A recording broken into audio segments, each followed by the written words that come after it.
Hi hello ಪ್ರೀತಿಯ ವಿದ್ಯಾರ್ಥಿ ಮಿತ್ರರೇ, ಪುನರ್ವೇದ ಸಂಸ್ಕಾರಕ್ಕೆ ಸ್ವಾಗತ ಸುಸ್ವಾಗತ. ಈ ಒಂದು ವಿಡಿಯೋದಲ್ಲಿ ನಿಮ್ಮ ದ್ವಿತೀಯ ಪಿಯುಸಿಗೆ ಸಂಬಂಧಿಸಿದ ಹಾಗೆ ಮಾದರಿ ಪ್ರಶ್ನೆ ಪತ್ರಿಕೆಯನ್ನು ತಿಳಿಸ್ಕೊಡ್ತಾ ಇದ್ದೇನೆ. ನಿಮ್ಮ ಮಿಡ್ ಟರ್ಮ್ ಎಕ್ಸಾಮ್ಗೆ ಸಂಬಂಧಿಸಿದ ಹಾಗೆ ಯಾವ ರೀತಿಯಾಗಿ ಬರುತ್ತೆ, ಜೊತೆಗೆ ನೀವು 75 ಅಂಕಗಳಿಗಿಂತ 75+ ಹೆಚ್ಚಿನ ಸ್ಕೋರ್ ಮಾಡೋದು ಹೇಗೆ ಹಿಸ್ಟ್ರಿನಲ್ಲಿ, ಕನ್ನಡ ಮೀಡಿಯಂ ಜೊತೆಗೆ ಇಂಗ್ಲಿಷ್ ಮೀಡಿಯಂ ಏನಾದ್ರು ಓದ್ತಾ ಇದ್ರೆ ಮಿಸ್ ಮಾಡದೇ ಈ ವಿಡಿಯೋವನ್ನ ಸಂಪೂರ್ಣವಾಗಿ ನೋಡ್ತಾ ಬನ್ನಿ.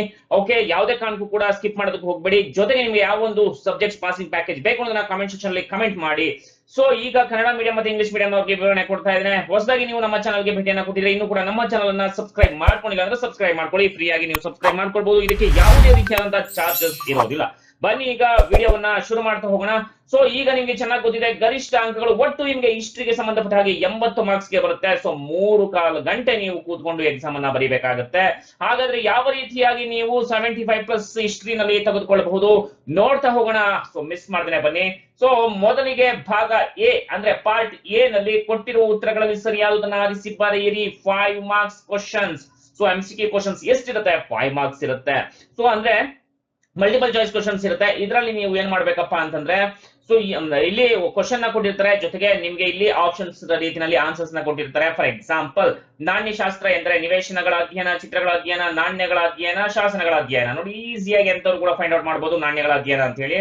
ಸೊ ಇಲ್ಲಿ ನೀವು ಒಂದನ್ನ ಗಮನಿಸಬೇಕು, ಒಂದು ವಿಶಿಷ್ಟವಾಗಿ ಒಂದು ಚೇಂಜಸ್ ಮಾಡಿದರೆ ಹಿಸ್ಟ್ರಿನಲ್ಲಿ. ಆ ಚೇಂಜಸ್ ಏನು ಅಂತಂದ್ರೆ, ನೋಡಿ ಇಲ್ಲಿ ನೀವು ಗಮನಿಸ್ತಾ ಇರಬಹುದು, ಇವುಗಳಲ್ಲಿ ಸರಿಯಾದ ಜೋಡಣೆಯನ್ನ ಗುರುತಿಸಿ. ಸೊ ಸರಿಯಾದ ಜೋಡಣೆ ಮಧ್ವಾಚಾರ್ಯರದು ಯಾವುದು, ಶಂಕರಾಚಾರ್ಯರು, ರಾಮಾನುಜಾಚಾರ್ಯರು, ಬಸವೇಶ್ವರರು, ಶಕ್ತಿ ವಿಶಿಷ್ಟ ಅದ್ವೈತ, ಅದ್ವೈತ ವಿಶಿಷ್ಟ ಅದ್ವೈತ. ಫಾರ್ ಎಕ್ಸಾಂಪಲ್, ಸೊ ಬಸವೇಶ್ವರ ಶಕ್ತಿ ವಿಶಿಷ್ಟ ಅದ್ವೈತ. ಸೊ ಆಲ್ಮೋಸ್ಟ್ ಇದೇ ಬರ್ಬೋದು ನಿಮಗೆ. ಸೊ ನೋಡ್ಕೊಳ್ಳಿ, ಮಿಡ್ ಟರ್ಮ್ ಎಕ್ಸಾಮ್ ಇದೇ ಬರ್ಬೋದು. ಓಕೆ, ನೆಕ್ಸ್ಟ್ ಕ್ಲಾಸಿಕ್ ಅದನ್ನ ನಡೆದ ವರ್ಷ 1757, 1764, 1857, 1885. ಸೊ ಈ ರೀತಿಯಾಗಿ ಆಪ್ಷನ್ಸ್ ಕೊಟ್ಟಿರ್ತಾರೆ. ಸೊ ಇಲ್ಲಿ ನೀವು ನೆನಪಲ್ಲಿ ಇಟ್ಕೊಳ್ಬೇಕಾಗಿರುವಂತದ್ದು ಒಂದು ಇಸ್ವಿಗಳು, ಅಂದ್ರೆ ಇಸ್ವಿಗಳ ನೀವು ಇಯರ್ಸ್ ನ ನೀವು ನೆನಪಲ್ಲಿ ಇಟ್ಕೊಳ್ಬೇಕು. ಜೊತೆಗೆ ಯಾರು ಮಧ್ವಾಚಾರ್ಯರ ಏನನ್ನ ಹೇಳ್ತಾರೆ, ಶಂಕರಾಚಾರ್ಯ ಏನ್ ಹೇಳ್ತಾರೆ, ಇದರ ಕಡೆ ಸ್ವಲ್ಪ ಕಾನ್ಸಂಟ್ರೇಟ್ ಮಾಡ್ಕೊಳ್ಳಿ. ಸೊ ಇಲ್ಲಿ ನೀವು ಈಸಿಯಾಗಿ 5 ಮಾರ್ಕ್ಸ್ ನ ತೆಗೆದುಕೊಳ್ಬಹುದು. ನೆಕ್ಸ್ಟ್ ಕೊಟ್ಟಿರುವ ಉತ್ತರಗಳಲ್ಲಿ ಸೆಕೆಂಡ್ ಮೇನ್ ಕೊಟ್ಟಿರುವ ಉತ್ತರಗಳಲ್ಲಿ ಸರಿಯಾದದನ್ನ ಆರಿಸಿ ಬಿಟ್ಟ ಸ್ಥಳಗಳನ್ನ ಭರ್ತಿ ಮಾಡಿ. Fill in the blanks. ನೋಡಿ, ಅವರೇ ಇಲ್ಲಿ ಆನ್ಸರ್ಸ್ ನ ಕೊಟ್ಟಿದ್ದಾರೆ. ನೀವೇನ್ ಮಾಡ್ಬೇಕಪ್ಪ ಅಂತಂದ್ರೆ, ಸೊ ನೀವು ಫಿಲ್ ಇನ್ ದ ಬ್ಲಾಂಕ್ಸ್ ನ ಓದ್ಕೊಂಡು ಆನ್ಸರ್ ಮಾಡ್ಬೇಕು. ಟೋಟಲ್ ಆಗಿ ಎಷ್ಟು ಮಾರ್ಕ್ಸ್ ಇರುತ್ತೆ? 5 ಮಾರ್ಕ್ಸ್ ಇರುತ್ತೆ. ಸೊ ಈಸಿಯಾಗಿ ನೀವು 5 ಮಾರ್ಕ್ಸ್ ನ ತೆಗೆದುಕೊಳ್ಬಹುದು. ಸೊ 5 + 5 10 ಮಾರ್ಕ್ಸ್ ಆಯ್ತು. ನೆಕ್ಸ್ಟ್ ಥರ್ಡ್ ಮೇನ್ ಅಲ್ಲಿ ಕೆಳಗಿನವುಗಳಲ್ಲಿ ಹೊಂದಿಸಿ ಬರೆಯಿರಿ. ಸೊ ಇಲ್ಲಿ ಹೊಂದಿಸಿ ಬರೆಯಿರಿ, ಸ್ವಲ್ಪ ಗಮನ ಇಟ್ಟು ಒಂದ್ 2 ನಿಮಿಷ ಆಲೋಚನೆ ಮಾಡಿ. ಸೊ ಯಾರು ಯಾವ್ದಕ್ಕೆ ಏನು ಎತ್ತ ಅಂತ ಹೇಳಿ ನೀವು ಬರಿಬೇಕಾಗತ್ತೆ. ಇಲ್ಲಿ ಜೈನ ಧರ್ಮ, ವೃಷಭನಾಥ, ಸಮುದ್ರಗುಪ್ತ, ನೋಡಿ ಯಾವ್ದು ಇದಕ್ಕೆ ನೀವು ಏನೋ ಮ್ಯಾಚ್ ಮಾಡಬೇಕು ಅನ್ನುವಂಥದ್ದು. ರಾಮಕೃಷ್ಣ ಮಿಷನ್, ಸ್ವಾಮಿ ವಿವೇಕಾನಂದ. ಸೊ ಈ ರೀತಿಯಾಗಿ ಯೋಚನೆ ಮಾಡಿ ನೀವೇನಾದ್ರೂ ಕೂಡ ಮ್ಯಾಚ್ ದ ಫಾಲೋಯಿಂಗ್ ಮಾಡ್ತು ಅಂತಂದ್ರೆ 5 ಮಾರ್ಕ್ಸ್ ಆಯ್ತು. ಸೊ ಟೋಟಲ್ ಎಷ್ಟಾಯ್ತು? ಇಲ್ಲೊಂದು 5 + 5 ಪ್ಲಸ್, ಸೊ ಇಲ್ಲಿ 5. ಸೊ ಟೋಟಲ್ ನಿಮ್ಗೆ ಎಷ್ಟಾಯ್ತು ಮಾರ್ಕ್ಸ್? ಅಲ್ಲಿಗೆ 15 ಮಾರ್ಕ್ಸ್ ನ ಈಸಿಯಾಗಿ ತೆಗೆದುಕೊಳ್ಳಬಹುದು. ಇನ್ನು ಫೋರ್ತ್ ಮೇನ್ಗೆ ಹೋಗೋಣ. ಈ ಕೆಳಗಿನ ಪ್ರಶ್ನೆಗಳಿಗೆ ಪ್ರತಿಯೊಂದಕ್ಕೂ ಒಂದು ಪದ ಅಥವಾ ಒಂದು ವಾಕ್ಯದಲ್ಲಿ ಉತ್ತರಿಸಿ. ಓನ್ಲಿ 1 ವರ್ಡ್ ಆನ್ಸರ್ಸ್ ಅಲ್ಲಿ ನೀವೇನ್ ಮಾಡ್ಬೇಕು? ಆನ್ಸರ್ಸ್ ನ ಬರಿಬೇಕು. 5 ಮಾರ್ಕ್ಸ್ ಇರುತ್ತೆ. ಸೊ ಮೊಹೆಂಜೋದಾರದ ಪದದ ಅರ್ಥವೇನು? ಸತ್ತವರ ದಿಬ್ಬ ಅಂತ ಕರೀತಾರೆ. ಓಕೆ, ಇಂಡಿಕಾ ಮೆಗಸ್ತಾನಿಸ್ ಬರೆದಿರುವಂತದ್ದು. ಓಕೆ, ಸೊ ಈ ರೀತಿಯಾಗಿ ನೀವು ಬರೀ 1 ವರ್ಡ್ ಆನ್ಸರ್ಸ್ ಅಲ್ಲಿ ಬರಿಬೇಕು. ಹಾಗಾದ್ರೆ ಹೇಗೆ ಬರಿಬೇಕು ನೋಡಿ. ಫಾರ್ ಎಕ್ಸಾಂಪಲ್, ಇದು ನಿಮ್ಮ ಆನ್ಸರ್ ಪೇಪರ್ ಅಂತ ಇಟ್ಕೊಳ್ಳೋಣ. ಸೊ ಯಾವಾಗ್ಲೂ ಅಷ್ಟೇ ಕ್ವಶನ್ ನಂಬರ್ ಆಚೆ ಕಡೆ ಬರಬೇಕು. ಸೊ ಆನ್ಸರ್ ಮಾತ್ರ ಇಲ್ಲಿ ಬರಿತಾ ಹೋಗ್ಬೇಕು. ಅವಾಗ ನಿಮ್ಗೆ ಒಳ್ಳೆ ಮಾರ್ಕ್ಸ್ ಸಿಗುತ್ತೆ. ಬಟ್ ಏನಪ್ಪಾ ಅಂದ್ರೆ, ಮೇನ್ ಹಾಕೋದನ್ನ ಮತ್ತೆ ಕ್ವಶನ್ ನಂಬರ್ ಹಾಕೋದನ್ನ ಮರಿಬಾರ್ದು. ಸೊ ಇಲ್ಲಿ ಕೂಡ 5 ಮಾರ್ಕ್ಸ್.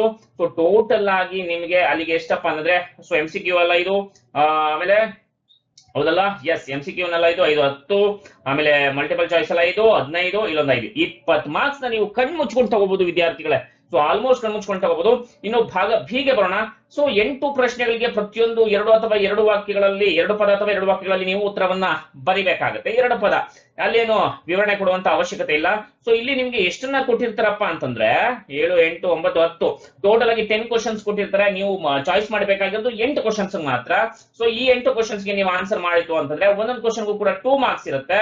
ಸೊ ಟೋಟಲ್ ಆಗಿ 8 ಕ್ವಶನ್ಸ್ ಅಂತಂದ್ರೆ, ಸೊ ಟೋಟಲ್ ಆಗಿ 16 ಅಂಕಗಳನ್ನ ಈಸಿಯಾಗಿ ನೀವು ಇಲ್ಲಿ ತೆಗೆದುಕೊಳ್ಳಬಹುದು ವಿದ್ಯಾರ್ಥಿಗಳೇ. ಓಕೆ, ಹಾಗೆ ಹೇಳ್ತಾ ಹೋಗ್ತಾ ಇರ್ತೀನಿ. ಲಾಂಗ್ ಆನ್ಸರ್ಸ್ ಕ್ವಶನ್ಸ್ ಗೆ ಎಷ್ಟು ಲೈನ್ ಬರೀಬೇಕು, ಏನು ಎತ್ತ ಅಂತ ಹೇಳಿ. ಓಕೆ, ಹಾಗೆ ನೋಡ್ತಾ ಬನ್ನಿ. ಇದರ ಒಂದು PDF ಫೈಲ್ ಏನಾದ್ರು ಬೇಕು ಅಂತಂದ್ರೆ ನಮ್ಮ ಒಂದು ಟೆಲಿಗ್ರಾಮ್ ಲಿಂಕು ಜೊತೆಗೆ ಯಾವುದು ವಾಟ್ಸ್ಆಪ್ ಚಾನಲ್ ಲಿಂಕ್ ನ ಡಿಸ್ಕ್ರಿಪ್ಷನ್ ಬಾಕ್ಸ್ ನಲ್ಲಿ ಹಾಕಿರ್ತಾನೆ. ಸೊ ಮರಿದನೆ ನೀವು ಜಾಯ್ನ್ ಆಗಬಹುದು. ನೋಡಿ, ಒಂದೊಂದು 2 ಲೈನ್ ಅಲ್ಲಿ ಮುಗಿಸಬಹುದು. ಓಕೆ, ಮಧ್ವಾಚಾರ್ಯ ತಂದೆ ಹೆಸರು, ತಂದೆ ತಾಯಿ.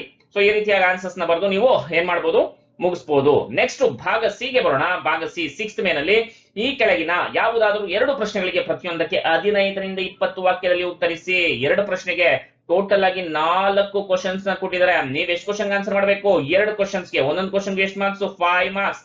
ಟೋಟಲ್ ಆಗಿ 10 ಮಾರ್ಕ್ಸ್. ಸೊ 10 ಮಾರ್ಕ್ಸ್ ಗೆ ನೀವು ಎಷ್ಟು ಪೇಜ್ ಅನ್ನ ಬರೀಬೇಕು? 5 ಮಾರ್ಕ್ಸ್ ಗೆ ಎಷ್ಟು ಪೇಜ್ ಅನ್ನ ಬರೀಬೇಕು ಅಂತಂದ್ರೆ ಮಿನಿಮಮ್ ಓಕೆ ಅರ್ಧ ಪೇಜ್ ದಿಂದ ಅರ್ಧ ಪೇಜ್ ಇದ್ರೆ ಸಾಕು 5 ಮಾರ್ಕ್ಸ್.